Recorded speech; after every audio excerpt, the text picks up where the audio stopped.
یاد رکھیے گا کہ انسان اللہ تبارک و تعالیٰ نے اسے کان دیے ہیں تو وہ کچھ سنے گا بھی، اللہ نے اسے آنکھیں دی ہیں تو وہ کچھ دیکھے گا بھی، رب تعالیٰ نے اسے زبان دی ہے تو وہ کچھ بولے گا بھی، اللہ نے اسے ذہن دیا ہے تو کچھ نہ کچھ وہ سوچے گا بھی۔ یہ جتنے اعضاء اس کے ان میں حرارت ہے، ان میں تازگی ہے، تو یہ سارے اعضاء کچھ نہ کچھ کرتے بھی رہتے ہیں۔ اگر وجود کے اعضاء اپنا کام صحیح طریقے سے کریں گے تو اجر پائیں گے، ورنہ قرآن مجید نے کہا ہے کہ آنکھوں سے بھی سوال ہوگا، کانوں سے بھی سوال ہوگا، زبان اور دل سے بھی پوچھا جائے گا۔ یہ ساری چیزیں صبح قیامت ان سے سوال جواب کیا جائے گا۔ یہ اعضاء جتنے ہیں یہ کچھ نہ کچھ کریں گے۔ میرے رب کریم نے نبی پاک صلی اللہ تعالیٰ علیہ وآلہ وسلم کی محبت ہم پہ ضروری قرار دے کے پتہ ہے ہمارے اعضاء کی ڈیوٹی کیا لگائی ہے؟ اس نے کہا تم اس طرح کیا کرو، جب دیکھا کرو نا تو محبوب کے جلوے دیکھنے کی کوشش کرو، اور جب تمہارا سننے کو دل کرے تو مدینے والے کی بات سنا کرو، اور جب تمہارا بولنے کو دل کرے تو پھر میرے محبوب کی نعت پر بات کرو۔ یہ اپنے اعضاء کو اس کام لگاؤ، یہ تمہاری محبت مصطفیٰ کریم علیہ السلام میں یہ چیزیں تمہارے لیے دلیل بن جائیں گی، یہ ایک نمونہ بن جائیں گی کہ حضور سے پیار ہے۔ نبی پاک علیہ السلام کا ذکر میری اور آپ کی نعت کا، تعریف کا محتاج نہیں۔ کیوں کہ رب فرماتا ہے وَرَفَعْنَا لَكَ ذِكْرَكَ، اے محبوب ہم نے آپ کے لیے آپ کے ذکر کو بلند کر دیا ہے، ہم نے آپ کے لیے آپ کے تذکرے کو بلند کر دیا۔ تو جن کے ذکر کو اللہ نے بلندی دے دی ہے اس پر کوئی شاعر نعت نہ بھی لکھے، کوئی اچھا نعت خواہ نعت نہ بھی پڑھے، معاذ اللہ کوئی مجمع نعت سننے نہ بھی آئے، حضور کا ذکر تو اللہ نے بلند کر دیا ہے۔ لیکن یاد رکھو کہ جب شعر حضور کی تعریف میں لکھا جاتا ہے تو شعر لکھنے والا اپنا کلام سنوار لیتا ہے، اور جب محفل نعت میں لوگ آ کے بیٹھتے ہیں حضور کے نام پہ بیٹھتے ہیں، وہ کسی سیاسی جلسے کے لیے جمع نہیں ہوتے، وہ اپنے کسی دنیاوی مقصد کے لیے احتجاج کرنے جمع نہیں ہوتے، وہ حضور کی میلاد کے نام پر اکٹھے ہوتے ہیں۔ خلاق عالم کے فرشتے تو گواہی دیتے ہوں گے نا، یا اللہ دیکھ کے آئے ہیں ہم، وہ تیرے محبوب کے لیے جمع ہوئے تھے۔ نعت خوانوں کیا کمال ہو جائے اگر ہم نعت خوانی کے ساتھ مخلص ہو جائیں، تمہیں پتہ چل جائے گا جب صبح قیامت تمہاری اس نعت خوانی کا وزن ہوگا، تمہیں مزہ آ جائے گا۔ سب سے آگے آگے حسان بن ثابت ہوں گے، اور پھر یہ نعت خوانوں کی پوری لائن حضور کی بارگاہ میں جائے گی۔ تم اپنے آپ کو کیوں کمزور کرتے ہو چند ہزار پہ بیچ کے؟ میری ملت کے نعت خوانوں ملا شریف آ گیا، نعت کے حسن کو سمجھو تو صحیح یارو۔ سب سے آگے نعت خوانوں کی لائن میں حضرت حسان بن ثابت ہوں گے، اور قیامت تک جو حضور کی نعت پڑھنے والا ہوگا وہ سارے اس لائن میں ہوں گے۔ تمہیں پتہ ہے اس لائن میں کون کون ہوگا؟ ملا عبد الرحمن جامی بھی ہوں گے، سعدی شیرازی بھی ہوں گے۔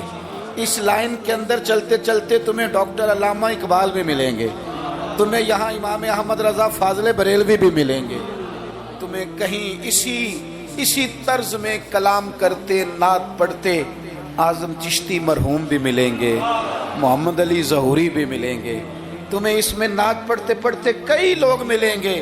کتنے نصیبوں والے ہو، اس لائن میں جاؤ گے جس لائن میں رسول اللہ کے غلام لگے ہوں گے۔ اعلیٰ حضرت کہتے ہیں کہ تیری زبان حضور کے لیے، حضور کے لیے، یہ اللہ نے بنائی ہے اپنے ذکر کے لیے، محبوب کریم کی نعت کے لیے، تو کیا کریں؟ اور یار سارا دن اس نے باتیں تو کرنی ہیں، اللہ جانتا ہے یہ باتیں کرنے کا دور ہے، چپ نہیں بیٹھتے۔ بعض لوگوں کو کہنا پڑتا ہے کہ چل یار کوئی 10 منٹ چپ بھی کر جا، کوئی ہمیں بھی موقع دے تھوڑا سا بولنے کا، اور کوئی تو تھوڑی سی سن بھی لے، کسی کی کہنا پڑتا ہے۔ اتنی جو باتیں کرتے ہو، اتنی جو خوش آمدیں کرتے ہو، تو اعلیٰ حضرت مشورہ دیتے ہیں، فرماتے ہیں ذکر ان کا چھیڑیے ہر بات پر، ذکر ان کا چھیڑیے ہر بات پر۔ بات شادی کو ہو تو حضور کا ذکر چھیڑ دو کہ نبی پاک کا شادی کا طریقہ کیا ہے، حضور نے یہاں کیا ہمارے لیے طریقہ مبارکہ چھوڑا ہے۔ ذکر ان کا چھیڑیے ہر بات پر، تو اگر ذکر بچے کے عقیقے کا ہو تو دیکھ لو حضور نے ہمارے لیے کیا سنت چھوڑی ہے. اگر یہاں موقع تجارت کا ہو تو دیکھ لو نبی پاک نے تجارت کے معاملے میں کیا احکامات دیے ہیں. اگر موقع ہو زندگی میں آزمائش کا تو پھر بھی دیکھ لو حضور کا کیا یہاں ہمارے لیے طرز حیات ہے. اور اگر موقع ہو اللہ کی دی ہوئی نعمت کا تو پھر بھی دیکھو کہ حضور کے نقوش راہ کیا ہیں.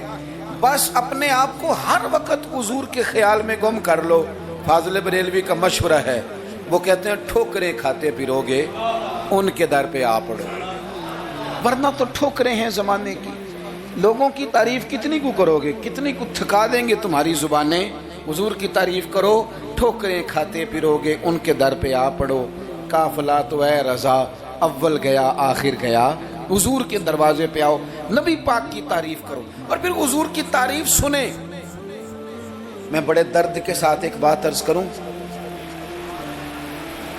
میں بڑے درد کے ساتھ دکھی دل کے ساتھ ایک بات عرض کروں. میلاد کی محفلوں میں غریب غریب لوگ رہ گئے. وہ امیرو، تم سیاسی جلسوں میں بڑے شوق سے جاتے ہو، تمہاری پجارو بھی جاتی ہے، اس پر کسی سیاستدان کا فوٹو بھی لگاتے ہو، جھنڈا بھی لگاتے ہو، بڑے خرچے کرتے ہو، جیبوں سے پیسے لگاتے ہو. کیا عجیب تمہاری منطق ہے. جس محبوب کے صدقے رب نے تمہیں سارا کچھ دیا ہے، اس محبوب کریم علیہ السلام کی محفل آئے تو وہ غریبوں کے حصے میں آتی ہے، وہ کمزوروں کے حصے میں آتی ہے، اور تم جا کر کے چرچے کرتے ہو ان کے. یاد رکھنا، سمجھ لینا، دنیا کا سب سے خوش قسمت شخص وہ ہوتا ہے جسے اللہ اپنے محبوب کی غلامی کے لیے پسند فرما لیتا ہے. یار اس طرف تم توجہ ہی نہیں کرتے. حضور کا ذکر سنو، ذوق سے نعت سنی جائے. نعت نہ پڑھنے سے زیادہ سننے سے تعلق رکھتی ہے. نعت خواں اللہ کے فضل سے بڑے ہیں. ہمارے اس شہر میں بڑے بڑے اچھے نعت خواں آپ کو مل جائیں گے، بڑے ہیں، لیکن نہ سننے والے. چلیں ناراض کسی نے ہونا ہے تو وہ ہو جائے. جو بڑی بڑی محفلیں کرانے والے لوگ ہیں ان میں سے بھی اکثر احباب ایسے ہیں جنہیں محفل کرانی آتی ہے، نعت سننی نہیں آتی. محفل کرانا اور ہے، نعت سننا یہ سننا ایک کمال ہے. اب میں جو اگلی بات کروں گا وہ شاید آپ کے لیے اور زیادہ خوشی کا باعث بنے. نعت پڑھتے صحابہ تھے، سنتے مدینے والے محبوب. آپ سننے کا درجہ تو دیکھیں نا، کتنا معاملہ منفرد ہے. حضور کے ذکر کو سننا، نبی پاک کی بات کو. یہ منافقوں کا طریقہ تھا کہ حضور کی بات جب ہوتی تھی، نبی پاک جب بات کرتے تھے تو وہ کھیل کود میں لگ جاتے تھے. حضور کی بات نہ سنتے، سننے نہ دیتے تاکہ کسی پہ اثر نہ ہو جائے. مومن کیا کرتا ہے؟ اعلیٰ حضرت فاضل بریلوی یہاں بھی سبق پڑھاتے ہیں. وہ کہتے ہیں عرش پہ تازہ چھیڑ چھاڑ. ابھی تازی تازی باتیں چھڑی ہیں نبی پاک کی عرش پہ. ابھی فرشتوں نے نیا کلام چھیڑا ہے حضور کا. کہتے ہیں عرش پہ تازہ چھیڑ چھاڑ اور فرش پہ طرفہ دھوم دھام. وہاں حضور کا ذکر چھڑا ہوا ہے اور یہاں تو دھوم مچی ہوئی ہے، غلاموں نے مچائی ہے. عرش پہ تازہ چھیڑ چھاڑ، فرش پہ طرفہ دھوم دھام. بس کان جدھر بھی لگا یہ تیری ہی داستان ہے. میں عرض کروں، ادھر دیکھو میری طرف. میری ملت کے جوانوں، ہماری زندگیاں کمزور ہیں، ہمارے ذمے بڑے سارے حقوق ہیں. بوڑھے ماں باپ کے جھریوں والے چہرے ہمیں بڑا پریشان کرتے ہیں. کئی گھروں میں بہنیں ہیں، وہ آتے جاتے ان کے دبٹے کا وقار برقرار رہے، یہ ہمارے دلوں میں خواہشات چمکتی ہیں. بیٹی چھوٹی سی بھی آنگن میں دوڑ رہی ہو تو باپ نہ چھوٹی بیٹی دیکھ کے بھی کہتا ہے اللہ نصیبہ اچھا کر دو، اللہ اس پہ رحمت کرنا. ایسے زمانے کی ہمارے ذمہ ڈیوٹیاں ہیں.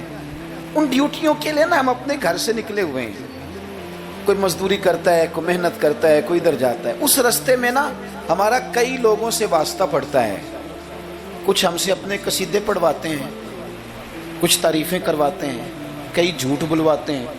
کئی کہتے ہیں تو یہ والا کام کر پہ نوکری مل جائے گی، کئی کہتے ہیں تو میرے ساتھ لگ جا.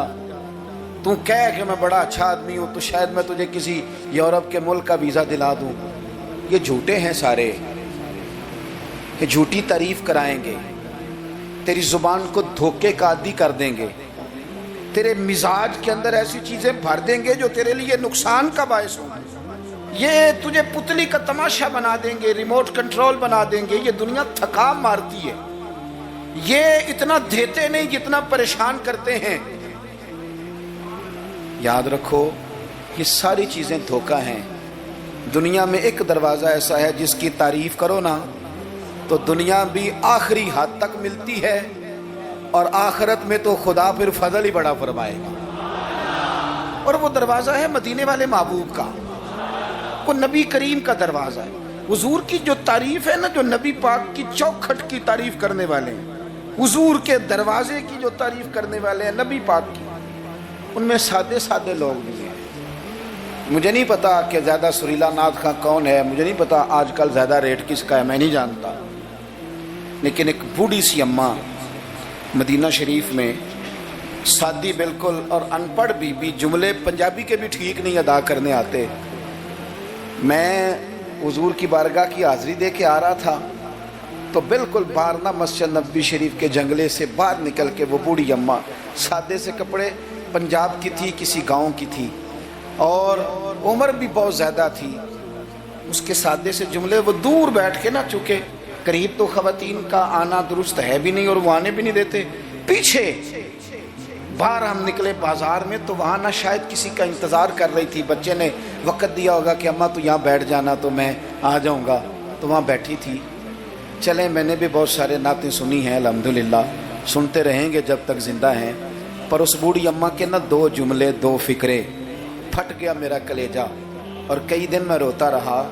وہ اپنے لب و لہجے میں نا، اپنے انداز میں، سادے کپڑے اس کے اور سادہ پرانا دوپٹہ، اور زمین پہ اسی طرح بیٹھی تھی جس طرح غریب لوگ بیٹھ جاتے ہیں روٹی کھانے کے لیے، مزدور بیٹھ جاتے ہیں. پتہ کیا کہہ رہی تھی؟ نعت کیا پڑھ رہی تھی؟ کیا اس کا انداز تھا نعت پڑھنے کا؟ وہ کبھی دیہاتوں میں سادی عورتیں جس طرح بات کرتی تھی، ہماری بوڑھی مائیں اس طرح وہ بات کر رہی تھی، اور اشارے کر کے نا مدینے کے در و دیوار کی طرف اپنا مزہ پورا کر رہی تھی. کہہ رہی تھی ویکھو نہیں ویکھو. اس کا لہجہ ہے، ادھار لے کے بات کر رہا ہوں، اس کا لہجہ ہے، اس کی بات ہے.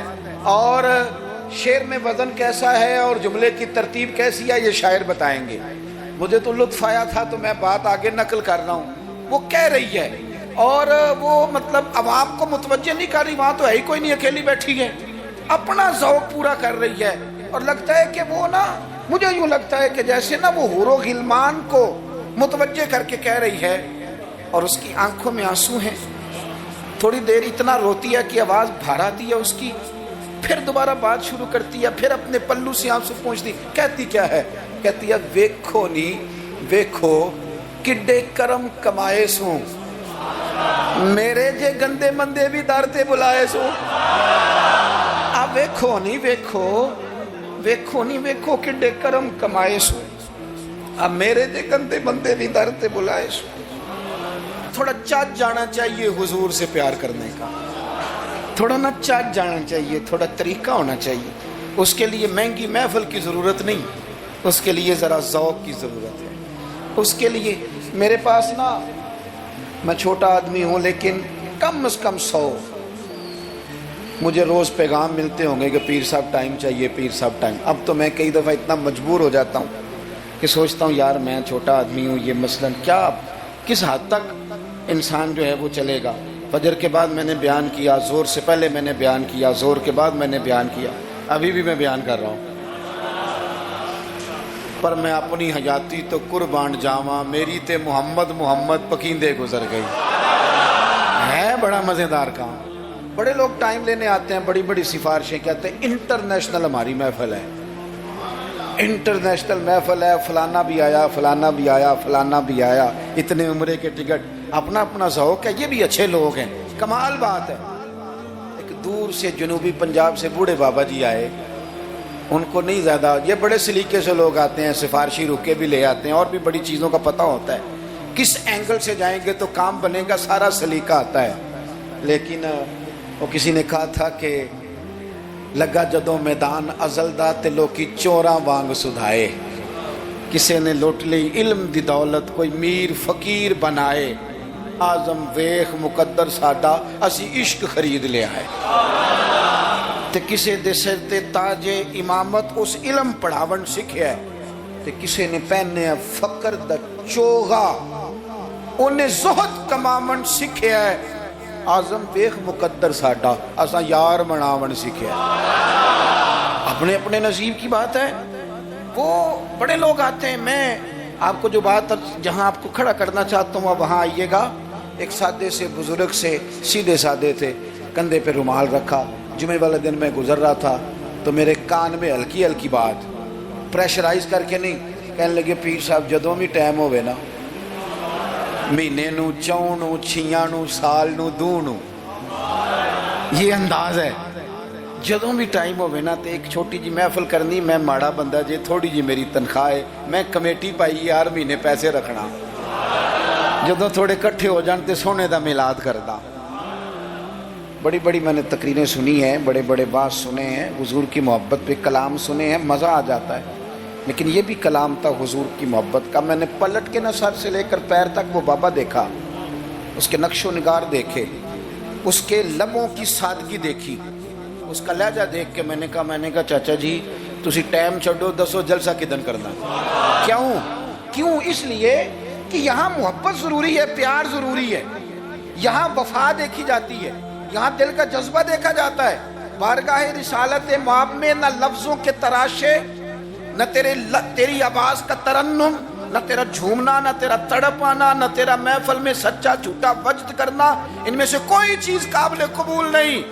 وہاں تو دیکھا جاتا ہے تیرے سینے میں میرے محبوب کی محبت کتنی ہے، اور وہ محبت ہونا ضروری ہے، وہ محبت ہونا ضروری ہے، قریب ہونا بھی ضروری نہیں، وہ محبت ہونا ضروری ہے، سامنے ہونا بھی ضروری نہیں۔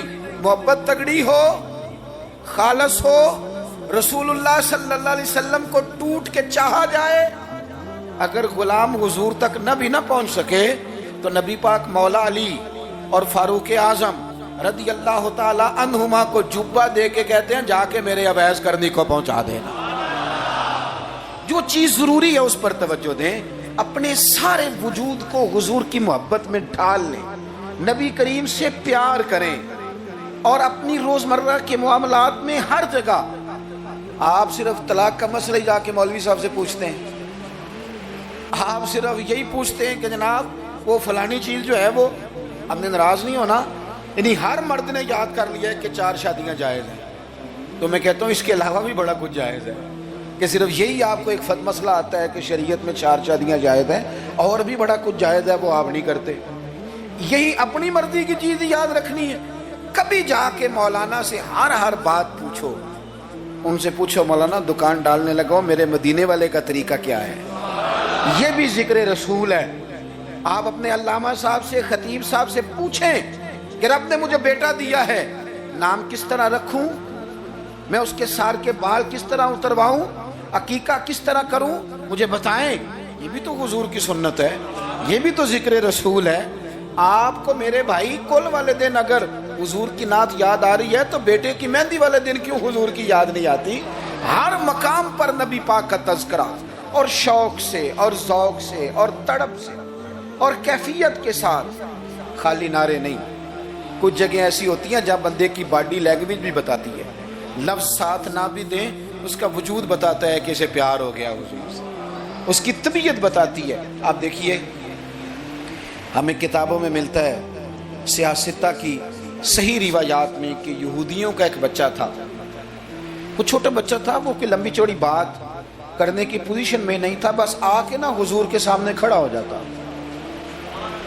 اور شارحین کہتے ہیں زیادہ پتہ وہ ڈیوٹی کیا کرتا تھا، بس محبوب کا چہرہ دیکھتا رہتا بس دیر تک نہ حضور کو دیکھتا رہتا۔ نبی کریم کبھی کبھی کوئی کام بتاتے تو کر آتا، یہودی کا بیٹا تھا، پیار ہو گیا اسے نبی پاک سے۔ آپ کے بیٹے کو بھی ہو سکتا ہے، میرے بیٹے کو بھی ہو سکتا ہے، شرط یہ ہے کہ وہ اپنے ابا سے حضور کی نعت سنے۔ اس نے اپنے ابا سے دولت کی تعریف سنی تو اسے دولت سے پیار ہو گیا، اس نے اپنے ابا سے سنی نا بات کہ فلانے کا بیٹا ڈاکٹر بن گیا تو پیسے بڑے کما رہا ہے، فلانے کا بیٹا کاروباری ہے تو آگے بڑا گزر گیا. جو سنا سو اس کے دل میں آ گیا. اگر یہ سنے گا تو حضور کا پیار بھی آ جائے گا. وہ نبی کریم کی بارگاہ میں کھڑا رہتا ہے، حضور کی زیارت کرتا ہے، خدمت کرتا ہے یہودی کا بیٹا. میرے محبوب بڑے کریم ہیں. میں بڑی ذمہ داری سے آپ کو عرض کرتا ہوں، حضور بڑا ہی اجر عطا کرتے ہیں. وہ یہودی کا بیٹا تھا، بیمار ہو گیا، قربان جائیں. دو ایک دن نظر نہیں آیا تو حضور فرمانے لگے چلو نا تیمارداری کرنے چلے. حضور تیمارداری کرنے کیسے نصیب ہیں، کیسی خوش بختیاں ہیں. سرکار سرانے بیٹھے ہیں، نبی کریم علیہ الصلوۃ والسلام کرم فرما رہے ہیں. حضور کی وہ محبت دیکھی نا تو وہ غریب یہودی، اسے پتہ تھا سرداروں کے طریقے کیا ہیں، اسے پتہ تھا چودھریوں کے سلیقے کیا ہیں، اسے خبر تھی کہ خان ہو تو ان کے مہمان بھی کوئی خان ہی ہوتے ہیں. انہیں خبر تھی کہ عام لوگوں کا طرز حیات کیا ہے. لیکن وہ سمجھ گیا کہ میرے جیسے غریب کے بچے کی تیمارداری کرنے جو آئیں وہ دنیا دار نہیں، وہ اللہ کے سچے رسول ہیں. حضور صلی اللہ علیہ وسلم نا اس چھوٹے بچے سے بات کر رہے ہیں. ادھر دیکھنا میری طرف، چھوٹے بچے سے. اب میں نے جو بات کہنی ہے اگر آپ کی سمجھ میں آ گئی تو ٹھیک ہے، نہ بھی آئی تو بات ٹھیک ہے. پیار نبی پاک سے خالص کرنا، انشاءاللہ رسول پاک تیمارداریاں فرمائیں گے، کرم نوازیاں فرمائیں گے. پیار خالص کرنا، نیرا نعرہ نہ لگانا، صرف تقریر میں بات نہ رہے، نکابت خطابت اور یہ مائک کی حد تک چیزیں نہ رہ جائیں، کوئی اس کا عملی ثبوت بھی ہمارے سامنے آئے. حضور اس بچے سے بات کر رہے ہیں، فرماتے ہیں کلمہ نہیں پڑھ لیتا. قربان جائیں، کسی کو ابا نے کلمہ پڑھایا، کسی کو اماں نے پڑھایا، کسی کو مفتی صاحب، پیر صاحب، علامہ صاحب، صوفی صاحب، درویش نے پڑھایا. اس کے بھی تو ذرا نصیب دیکھو نا. کلمہ نہیں پڑھ لیتا تو اس بچے نے نا نظروں ہی نظروں میں اپنے باپ کی طرف دیکھا. پڑھ لوں کلمہ، نظروں ہی نظروں میں پوچھ رہا ہے. تو والد کو بھی پتا تھا نا کہ یہ کون ہے، ایسے تھوڑی کوئی آ جاتا ہے تیمارداری کرنے. بڑے پیارے ہوتے ہیں بچے ماں باپ کو. تو باپ نے آگے بڑھ کے اس بچے کی پیشانی پہ ہاتھ رکھا، کہنے لگے پتر جس طرح یہ کہتے ہیں نا ویسے ہی کر دو. آپ پیار تو خالص کریں نبی پاک سے. حضور نے کلمہ پڑھایا، وہ شخص کلمہ پڑھ کے مسلمان ہو گیا، اس کی روح پرواز کر گئی. بڑا نصیبہ والا تھا جس کا جنازہ بھی مدینے والے محبوب نے پڑھایا، جس پر کرم نوازیاں بھی حضور نے فرمائی.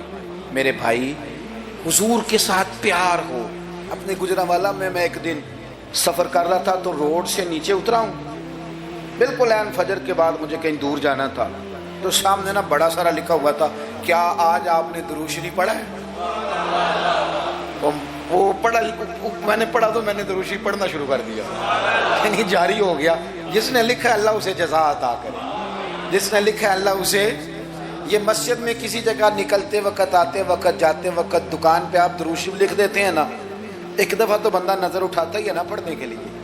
تو آپ بتائیں اگر کسی نے دیکھ کے ایک دفعہ بھی پڑھ لیا تو لکھنے والے پر اللہ کتنا فضل فرمائے گا. درود و سلام نہ طبیعت کو میٹھا کر دیتا ہے، طبیعت کو ٹھنڈا کر دیتا ہے. مولانا ابو نصر رحمت اللہ علیہ وہ فرمایا کرتے تھے، کہتے تھے میں رات کو نا کبھی کبھی مدینہ شریف نکلتا تھا تو ایک درویش دودھ لے کے باہر آیا کرتا تھا.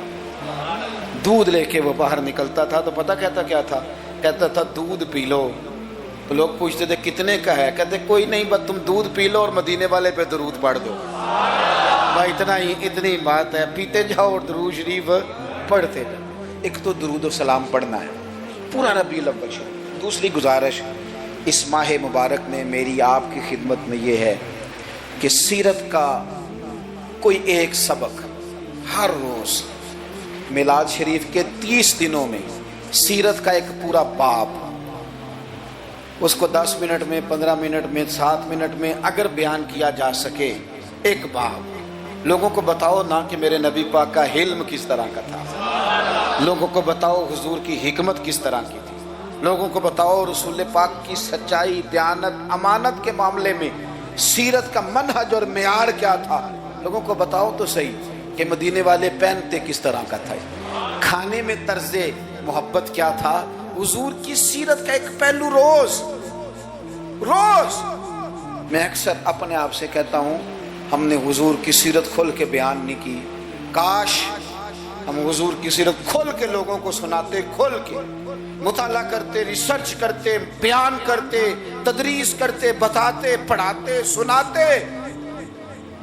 میری ملت کا کوئی جوان کسی ایکٹر اور کرکٹر کو آئیڈیل نہ بناتا, کسی موٹیویشنل سپیکر کے پاس جا کے نہ بیٹھتا, کہیں سے وہ اپنی ذہن سازی نہ کراتا, کہتا چپ کر, مجھے پتا ہے میرے نبی پاک کا مصیبتوں میں طریقہ کیا رہا, مجھے پتا ہے حضور کا نعمتوں میں طریقہ کیا رہا, مجھے پتا ہے رسول پاک علیہ السلام کا گھر والوں کے ساتھ رویہ کیا رہا.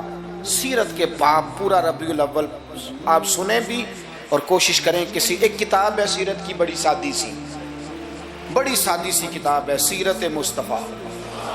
علامہ عبد المصطفیٰ اعظمی رحمۃ اللہ علیہ بزرگ گزرے ہیں, انہوں نے لکھی ہے, سادی سی ایک ہی جلد میں, ذرا زیادہ آسان ہے. وہ کتاب لے لیں آپ, اور اس کتاب کو نا آپ حضور کے جو اخلاق کے باب ہیں, جو شمائل ہیں, خصائل ہیں, فضائل ہیں, ان کو پہلے پڑھیں, اور آپ ذرا تھوڑا سا نا غور کے رک کے حضور کی سیرت مبارکہ کے جملے, یہ ربیع الاول شریف نہ سارا حضور کی یادوں کے نام کر دیں. آپ یقین کریں گے سیرت تعمیر کر دے گی آپ کو. آپ کی شخصیت کے اندر جتنی کمزوریاں ہوں گی, حضور کی سیرت مبارکہ پڑھنے کی برکت سے اللہ وہ ساری کمزوریاں اپنے فضل سے دور فرمائے گا. آخری بات آپ کی خدمت میں یہ عرض کرنی ہے, خدا را محافل کا ماحول بہت سنجیدہ کر لیں, بہت سنجیدہ, محفل روحانیت والی بنائیں. میں تمام محفل کرانے والوں سے, پورا ربیع الاول شریف محفلیں کرانے والوں سے اپیل کروں گا کہ محفلوں میں کیمروں کا استعمال ذرا کم کریں, تھوڑی مہربانی کریں. چلیں ریکارڈنگ کے لیے کہیں ایک آدھ کیمرہ آپ ضروری سمجھتے ہیں, تو ہر بندہ فوٹو سیشن کر رہا ہے, ہر شخص کمنٹس دے رہا ہے, کم سے کم اس کا آپ استعمال کریں. کوشش کریں محفل میں وضو کر کے آئیں, سر ڈھانپ کے آئیں, حضور علیہ السلام کی نعت سننی ہے, خوشبو لگا کے آئیں. نبی کریم کی محفل نور میں بیٹھنا ہے, وہاں ادب کے ساتھ آئیں, خشوع کے ساتھ آئیں, توجہ آپ کی نعت خان کے شعر پہ ہو. آپ محفل پہ کوئی تبصرہ نہ کریں. نعت خان جو مال اکٹھا کر کے طے کر کے اپنی جان پہ ظلم کرتے ہیں وہ سب کو پتہ ہے, لیکن وہ تو کر ہی رہا ہے نا جو کر رہا ہے, ہمیں غیبت کر کے کیا ملے گا. آپ نصیحت کے انداز میں کو بات کریں تو کریں, محفل کے اندر بیٹھ کے اس کی نعت بھی سن رہے ہیں اور ساتھ ساتھ جناب آپ تبصرہ بھی کر رہے ہیں کہ 40,000 لیتا ہے, تو آپ کو تو کوئی نعت کا مزہ نہ آیا. آپ تو اسی چکر میں رہے کہ اس نے لیا کیا ہے. آپ چھوڑیں اس بات کو, آپ اپنا سرور اور ذائقہ پورا کریں, خوبصورت محفل کریں. کوشش کریں اتنا رش نہ ڈالیں کہ وہ مجلس اتنی لمبی ہو جائے کہ پھر صبح فجر کی نماز کے لیے لوگوں کے لیے مشقت بنے. آپ 1-1.5 گھنٹے میں بڑا معقول پیغام, سونی نعت. ویسے بھی اگر آپ ایک آدھ نعت خواں کو دعوت دیں گے تو اس کا فائدہ آپ کو یہ ہوگا, میرے بھائی کے اسٹیج پہ لڑائی نہیں ہوگی کہ پہلے میں نے جانا ہے اور میں نے 6 جگہ پہ جانا ہے اور میں تو آ گیا ہوں تو میرا شکر ادا کرو. یہ جان چھوٹی رہے گی آپ کی. آپ اچھے طریقے سے ایک شخص کو موقع دیں, وہ 2 نعتیں پڑھے, 3 پڑھے, ایک سونی تلاوت کریں. ایک بات جو ہر سال کہتا ہوں پھر کہہ لوں, محفل میلاد میں وہ والا کام نہ کریں جو ہم سیاستدانوں کے مسئلے میں کرتے ہیں.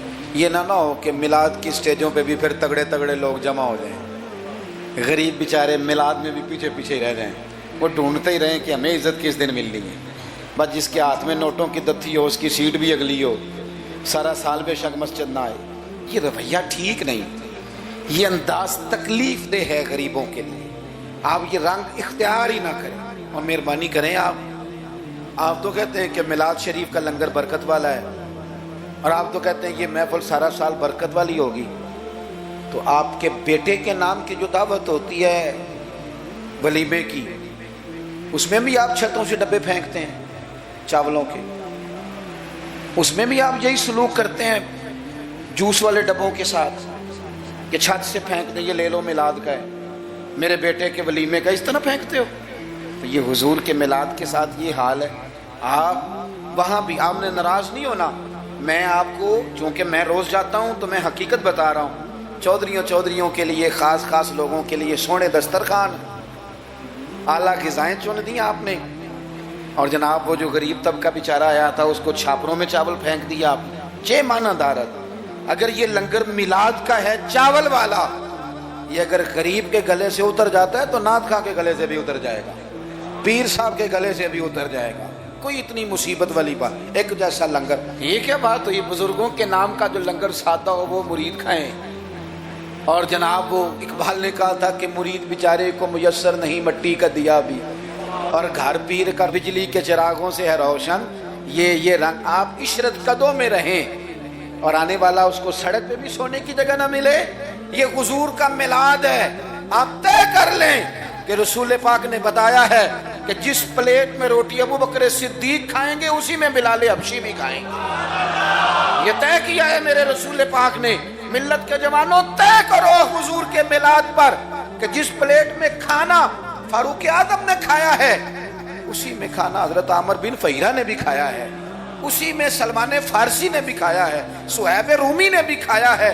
ایک ہی صف تھی. اگر حضرت ابو ذر غفاری کے منہ سے نکل گیا جناب بلال کے لیے کہ او حبشن کے بیٹے، تو نبی پاک نے کہا کہ ابو ذر تو چودھریوں کا پتر ہے، تیری بڑی شان ہے، بندہ بھی بڑا سچا ہے، بڑی عظمتوں والا ہے، پر جتنی شان تیری ہے بلال کی بھی اتنی ہے. کرنا معذرت. سیدنا ابو ذر غفاری نے پھر حضرت بلال کے آگے لیٹ کے کہا تھا اب حالات بدل گئے ہیں، اب غریبوں کی غربتیں بازاروں میں رولی نہیں جائیں گی، اب مدینے والے کا دور ہے. یہ وہ دور ہے جس میں عزت ہی عزت ہے. فرمایا اب اپنا پیر اٹھا اور میرے سینے پہ رکھ. میں بتاؤں کہ تھے تو آپ حبشن کے بیٹے ہی، پر جب سے مدینے والے کا کلمہ پڑھ گئے ہیں ہم سب کے سردار ہو گئے. کم از کم آپ حضور کے میلاد کے نام کی محفل میں اتنا تو کریں کہ امیر غریب کی روٹی ایک جیسی کر دیں. ہو جائے گا؟ ہاں نہ نہیں کرتے. ہو جائے گا. یہ کم از کم اتنا تو کریں نا آپ. سادہ کریں چیزوں کو اور غریبوں کو بٹھا کے نا. یہ بڑا کمال ہوگا. روز محفل ہونی ہے، سونا لنگر صاف ستھرا، اور امیر روز ہی گوشت کھاتے ہیں. آپ جب بہترین گوشت ڈال کے کھانا پکائیں تو وہ بیچارہ غریب جو مزدوری کر کے آئے، جس کے بچے ہفتے کے بعد بھی گوشت نہیں کھاتے، وہ بھی ذرا اپنے تینوں بیٹے لے کے آئے، پلیٹ میں بیٹھ کے لنگر کھائے، اور اس کے دو بیٹے پوچھے ابا جی آج بڑا مزہ ہے روٹی کا؟ تو وہ کہے پتر آج میلاد مصطفیٰ ہے میرے نبی پاک، آج محفل ہے حضور کے نام کی. مجھے لگتا ہے کہ وہ 3 سال کا بچہ بھی منہ کے اندر بوٹی رکھے ہوئے بھی یاد کر لے گا کہ جب حضور کا میلاد ہوتا ہے نا پھر غریب امیر کٹھے بیٹھ کے کھانے کھاتے ہیں. یہ وہ یاد کر لے گا اور اسے ہمیشہ یاد رہے گا. آپ یقین کریں آج تقریر شکریر نہیں، موضوع نہیں، آج تو میں جذبات کا اظہار کر رہا ہوں. پہلی محفل میلاد میں حاضر ہوں، جذبات کا اظہار کر رہا ہوں اور آپ کو سبق دے رہا ہوں کہ پورا مہینہ کس طرح کر کے چلنا ہے.